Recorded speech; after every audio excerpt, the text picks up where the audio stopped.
ভারতের স্বাধীনতা সংগ্রামে ইতিহাস দেখলে মনে হবে শুধু হিন্দু ধর্মাবলম্বীরা স্বাধীনতা সংগ্রামে অংশগ্রহণ করেছিলেন।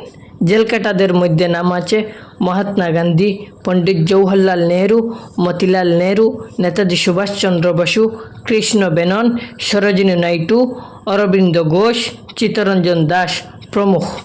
যাদের প্রাণ দিয়েছিলেন তাদের মধ্যে ক্ষুদিরাম বসু, পাগাযুদ্ধের প্রফুল্ল, জাকি বিনয় বাদল দীনেশ, ভগৎ সিং, প্রীতিলতা ওয়ার্দিশ, মাস্টারদাস সূর্য সেন প্রমুখদের নাম খুব সহজেই পাওয়া যায়। তাদের নাম অবশ্যই থাকুক। তাদের মহান অবদানের ফলে আজ দেশ স্বাধীন হয়েছে। আমরা তাদের আত্মবলিদানে গর্বিত। কিন্তু এই তালিকায় কোথাও কোনো মুসলমানদের নাম খুঁজে পাওয়া যায় না, থাকলেও মাত্র কয়েকজন। অথচ 1757 সাল থেকে 1947 সাল এই 190 বছরে হাজার হাজার মুসলমানরা স্বাধীনতা সংগ্রামে জীবন দিয়েছিলেন এবং জেলও কেটেছিলেন।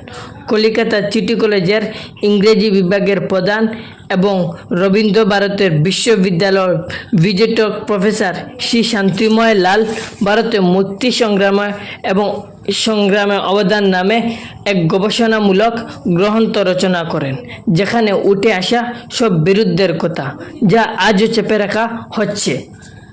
প্রায় বহু লোকে প্রশ্ন তুলে মুসলমানদের এ দেশে থাকা উচিত নয়, কারণ তারা স্বাধীনতা সংগ্রামে অংশগ্রহণ করেনি।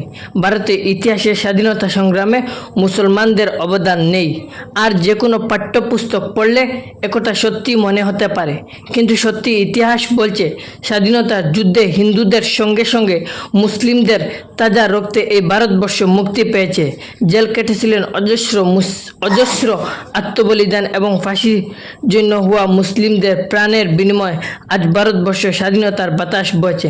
বিপ্লবী ক্ষুদিরাম বসুর কথা আমরা সকলেই জানি, কারণ তিনি ক্যাক্সফুটকে মারতে গিয়ে ধরা পড়েন এবং তাকে ফাঁসিতে ঝুলানো হয়। যদিও তিনি ক্যাক্সফুটকে মারতে গিয়ে ব্যর্থ হন, কিন্তু কলিকাতা হাইকোর্টের বিচারপতি লর্ড মেও, যিনি অনেক স্বাধীনতা সংগ্রামীকে নিষ্ঠুরভাবে ফাঁসির আদেশ দিয়েছিলেন, তাকে মোহাম্মদ আব্দুল এনাম, এক বীর বিপ্লবী, একাই কোর্টের সিঁড়িতে প্রকাশ্য দেবালুকে হত্যা করেন। সময়টা ছিল 1871 সাল 20 সেপ্টেম্বর। আমরা কয়জনই জানি মোহাম্মদ আব্দুল এনাম এই বীরের নাম, সেরকমই জানি না বীর বিপ্লবী আলী আফ্রিদি, যাকে ব্রিটিশ বিরোধী আন্দোলনের জন্য 14 বছর জেল কাটতে হয়।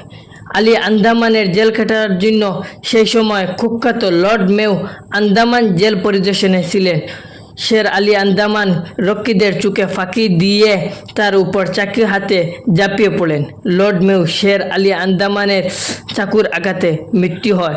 বিচারে আলী আন্দামানের ফাঁসি হয় এবং আজ ভারতের স্বাধীনতা সংগ্রামের ইতিহাসে শের আলীরও স্থান হয় না।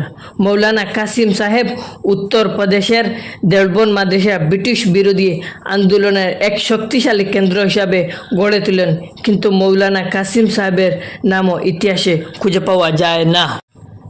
ভারতের ইতিহাসের পাতা উল্টালে যাদের নাম অবশ্যই খুঁজে পাওয়া যায় তারা হলেন মহাত্মা গান্ধী, নেতাজি সুভাষচন্দ্র বসু, অরবিন্দ ঘোষ, জওহরলাল নেহরু, মতিলাল নেহরু প্রমুখ।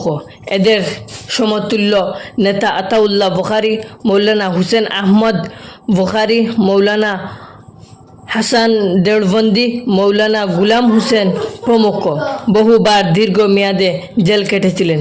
ইতিহাসে নাম নেই এদের।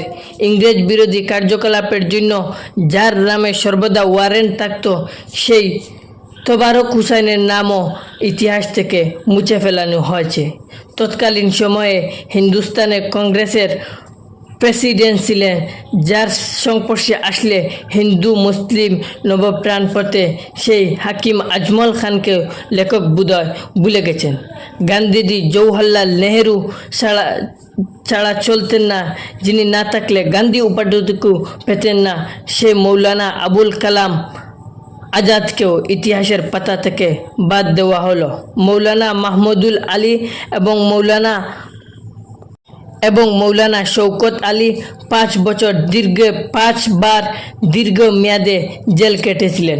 কংগ্রেস এবং হামদা এই দুটি ইংরেজ বিরোধী পত্রিকার সম্পাদক ছিলেন।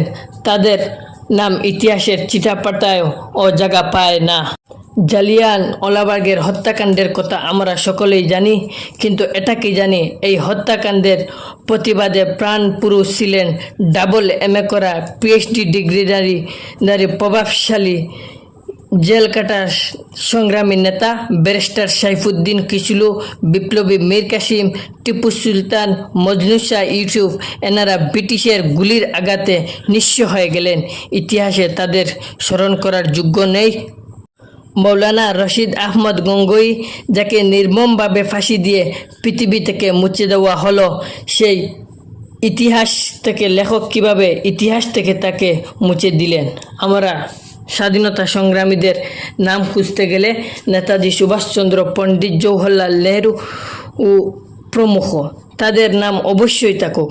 আজ আমরা সত্যিকারের ইতিহাস পর্যবেক্ষণ করলে এটা আমাদের মনে হবে যে ভারতে স্বাধীনতা সংগ্রামীদের হিন্দুদের সঙ্গে সঙ্গেও মুসলমানদেরও রক্তের বন্যা বইছে, যার ফলে আজ দেশ স্বাধীন হয়েছে। ধন্যবাদ।